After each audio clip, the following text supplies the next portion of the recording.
Guevara.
Alrighty guys, what's up? Welcome back. So as you guys seen, pretty much guys, we just decided to get out here a couple days later after the last video.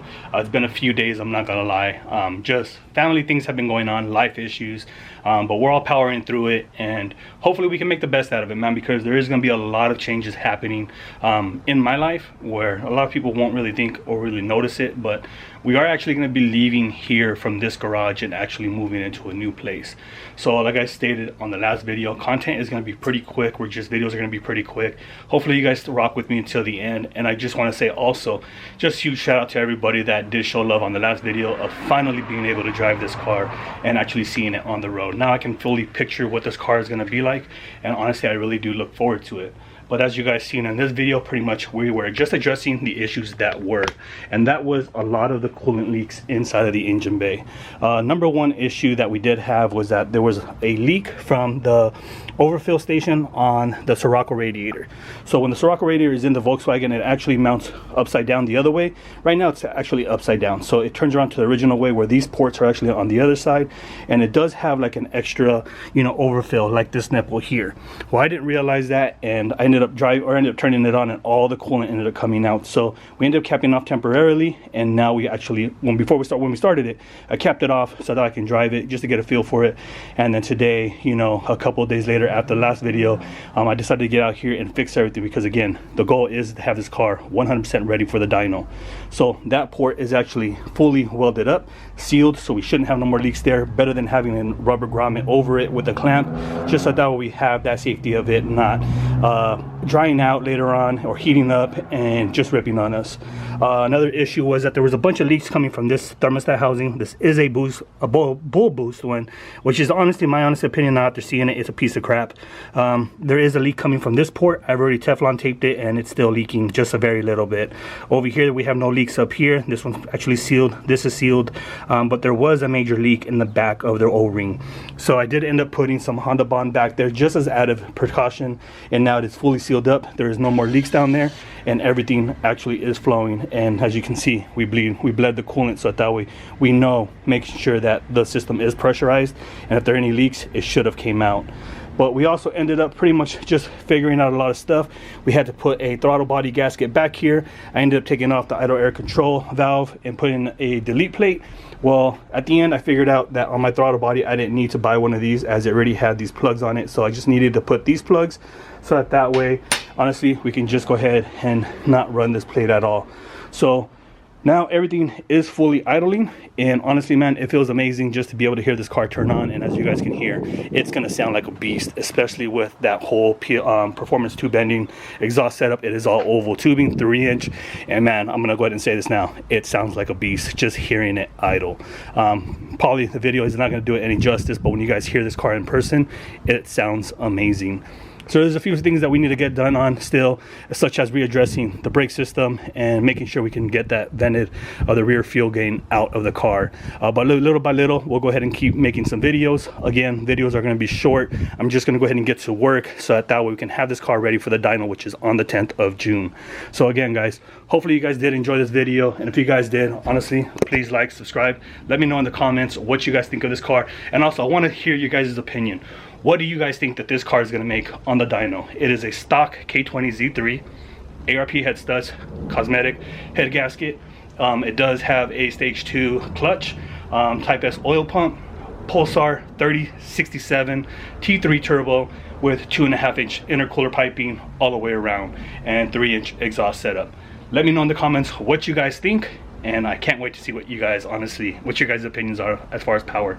But again, hopefully you guys did enjoy this video, guys. I'm sorry that there's not much talking. I just really wanted to get to work, and as I stated, there's a lot of changes in my life, and you guys will be updated in the next couple of videos of what exactly is going on, and hopefully you guys continue to rock with me. But with that being said, guys, we'll catch you guys on the next one. Till next time.